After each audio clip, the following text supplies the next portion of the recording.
Yes dear students, आज का अपना टॉपिक है टाइप्स ऑफ म्यूटेशन। और टाइप्स ऑफ म्यूटेशन में आप जानते हैं दो बहुत ही इंपॉर्टेंट म्यूटेशन के टाइप हैं। एक को हम लोग बोलते हैं chromosomal mutation. Is a very very important type of mutation, क्योंकि इस म्यूटेशन में change in number of chromosome and change in structure of chromosome होता है। तो it is of again two type. एक को बोलते हैं जीनोमेटिक म्यूटेशन, जिसमें चेंज इन क्रोमोसोम नंबर होता है, और दूसरे को हम लोग बोलते हैं क्रोमोसोमल एब्रेशन, जिसमें change in structure of chromosome होता है। Chromosomal aberrations are more common in cancer cell and this is a very important question of NEET.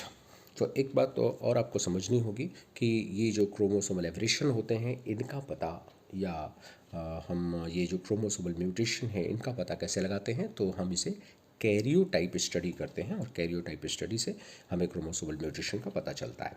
दूसरी तरफ जीन या पॉइंट म्यूटेशन होता है, जिसमें चेंज इन न्यूक्लियोटाइड सीक्वेंस होता है, और आप जानते हैं इससे मेंडेलियन डिसऑर्डर हो जाते हैं। तो बहुत इंपॉर्टेंट है, क्रोमोसोमल म्यूटेशन से क्रोमोसोमल डिसऑर्डर होते हैं, जबकि मेंडेलियन डिसऑर्डर जो हैं वो पॉइंट म्यूटेशन से होते हैं। पॉइंट म्यूटेशन में सब्सटीट्यूशन और फ्रेमशिफ्ट टाइप का म्यूटेशन आता है। आज हम लोग देखेंगे कि जीनोमेटिक टाइप का म्यूटेशन कैसा होता है। तो देखिए, जब हम जीनोमेटिक टाइप के म्यूटेशन की तरफ आते हैं तो जीनोमेटिक म्यूटेशन में दो बहुत खास चीज़ें फिर से मिलती हैं अपने को। एक तो होता है यूप्लॉइडी और दूसरा होता है एन्यूप्लॉइडी। नाम से क्लियर है, यू मतलब एग्जैक्ट ट्रू, तो यूप्लॉइडी में क्या होता है, एग्जैक्ट सेट इंक्रीज होता है, और एन्यूप्लॉइडी मतलब ए एन लगा हुआ है यू के पहले, यानी यहाँ एग्जैक्ट नहीं होता, पूरा पूरा सेट नहीं चेंज होता, या तो वन पेयर ऑफ क्रोमोसोम का डिफरेंस होता है या वन क्रोमोसोम का डिफरेंस होता है।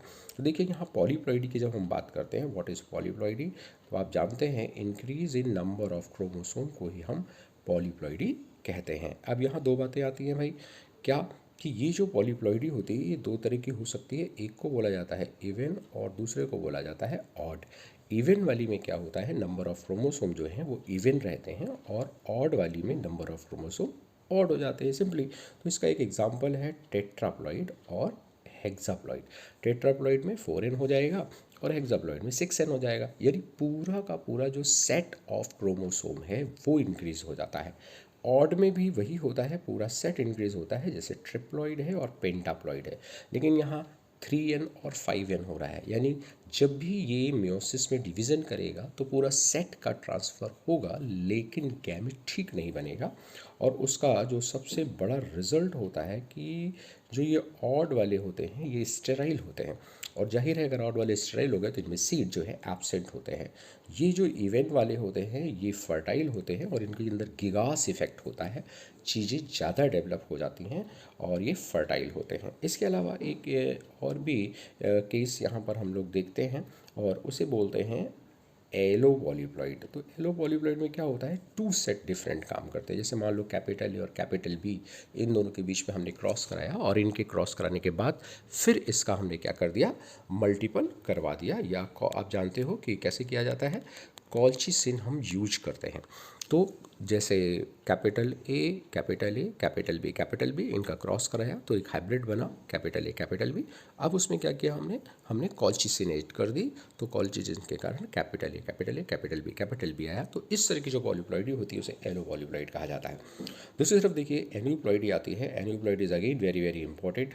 अब एन्यूप्लॉइडी का केस क्या होता है, एन्यूप्लॉइडी में या तो हाइपोप्लॉइड होगा और या फिर हाइपरप्लॉइड होगा। हाइपो मतलब कम होता है, और हाइपर मतलब क्या होता है, ज़्यादा।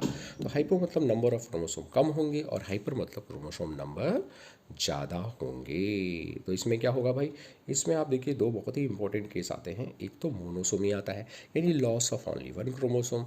जैसे आपने पढ़ा है, वेरी वेरी इंपॉर्टेंट एग्जाम्पल इसका है Turner syndrome. Yes, Turner syndrome में क्या होता है, फीमेल में एक क्रोमोसोम कम हो जाता है, 1x क्रोमोसोम कम हो जाता है। तो दूसरी तरफ हमारे पास जो बहुत ही इम्पोर्टेंट केस आता है, वो केस हम लोग डिस्कस करते हैं ट्राइसोमी का, यानी हाइपरप्लॉइडी हो गई। और हाइपरप्लॉइडी में क्या होता है, addition of one chromosome in one set हो जाता है। तो जब एक क्रोमोसोम का एडिशन हो जाएगा तो यहाँ पर बहुत ही इंपॉर्टेंट एग्जाम्पल अपने सामने आता है डाउन सिंड्रोम और क्लाइनफिल्टर सिंड्रोम। आप जानते हैं डाउन सिंड्रोम ऑटोसोम में इंक्रीज होता है, 21st number of chromosome increase हो जाता है, उसमें 2 की जगह 3 हो जाते हैं। और क्लाइनफिल्टर क्रोमोसोम में XXY कंडीशन हो जाती है। तो मोनोसोमी में एक क्रोमोसोम कम हुआ और ट्राइसोमी में एक क्रोमोसोम बढ़ गया। सिमिलरली अगर इसी तरह हम देखें तो दूसरा जो एग्जाम्पल हम लोग पढ़ते हैं वो पढ़ते हैं नलीसोमी का। ये नलीसोमी क्या है भाई? जैसे यहाँ 1 क्रोमोसोम कम हो रहा था, नलीसोमी में loss of A homologous chromosome pair हो जाता है।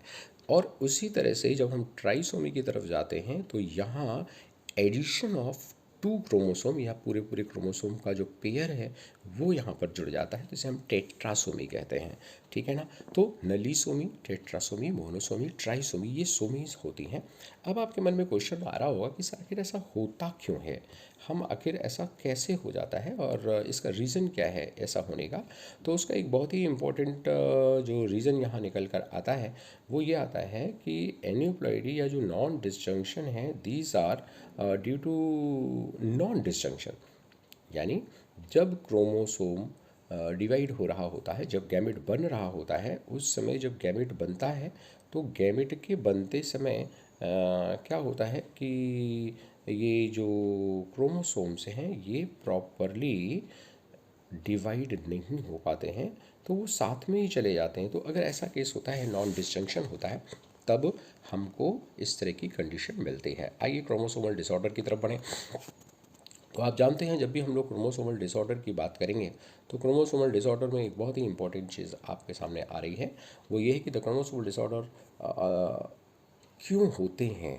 तो ये होते हैं ड्यू टू एब्सेंस और excess of abnormal arrangement of 1 और मोर क्रोमोसोम। यानी सीधी सी बात है कि या तो कोई चीज़ें कम हो जाएंगी या बढ़ जाएंगी, इसलिए होता है। अब ऐसा होता क्यों है, इसका रीज़न क्या है? तो इसका रीज़न है failure of segregation of chromatic during cell cycle.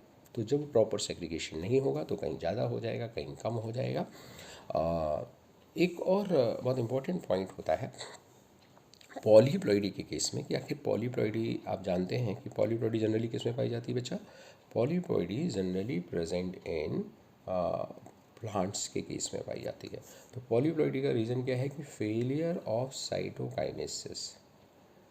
जब फेलियर ऑफ साइटोकाइनेसिस हो जाता है तो उसके कारण पूरा का पूरा जो सेट है वो चेंज हो जाता है। तो that is the very important point, और इसके कारण ऐसा हो जाता है।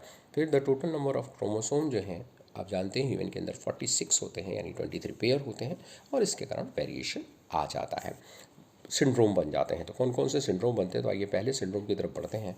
And the first syndrome is the down syndrome. कौन सा सिंड्रोम है पहला syndrome?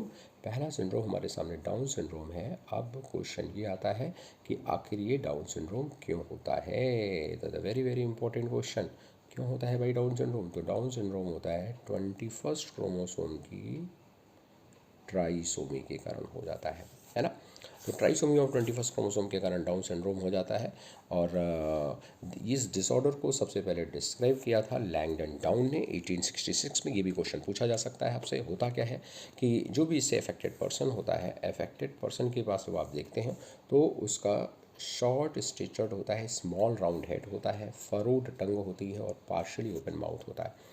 Palm is broad and palm crease पाई जाती है। Physical, psychomotor and mental development जो होता है वो इसका रिटार्ड कर जाता है। और सबसे इंपॉर्टेंट जो पॉइंट आता है, ये congenital heart disease, palm crease. हालांकि ये सारे ही कैरेक्टर बहुत इंपॉर्टेंट हैं। जो भी कैरेक्टर इस डायग्राम में आपको दिख रहे हैं, these characters are very very important, but इन दोनों के ऊपर क्वेश्चन पूछने की ज़्यादा पॉसिबिलिटी है।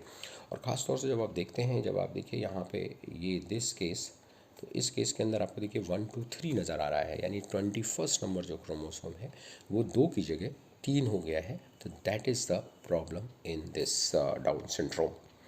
नेक्स्ट जब हम सिंड्रोम की बात करते हैं तो अगला जो सिंड्रोम हमारे सामने आता है वो क्लाइनफेल्टर सिंड्रोम होता है। और आप जानते हैं Klinefelter syndrome is again very very important. ये क्यों होता है? तो ये होता है एक एडिशनल कॉपी के कारण, यानी कि 47 प्लस XXY केस हो जाता है। ऐसा जो इंडिविजुअल होता है उसमें ओवरऑल मैस्कुलाइन डेवलपमेंट होता है, और लेकिन उसमें फेमिनिन डेवलपमेंट हो जाता है। एंड द वेरी जो कैरेक्टर डेवलप करता है गायनिकोमास्टिया डेवलप कर जाता है। और इसके कारण ऐसे जो इंडिविजुअल्स होते हैं ये इंडिविजुअल स्टेराइल होते हैं। तो जाहिर है इनसे जो इफेक्टेड होगा वो प्रोजेनी कैसी होगी भाई, जल्दी से बताओ। क्लाइनफिल्टर सिंड्रोम किसको होगा? तो क्लाइनफिल्टर सिंड्रोम जो होता है वो होता है मेल्स को। क्लियर हुआ? आप जाते हैं टंडर सिंड्रोम के ऊपर। तो टंडर सिंड्रोम आप जानते हैं इसमें मोनोसोमी हो जाती है, यानी 45+XO हो जाता है। अब जाहिर है एक एक्स क्रोमोसोम है, तो इससे जो इफेक्टेड इंडिविजुअल होगा वो कैसा होगा, जल्दी से बताओ।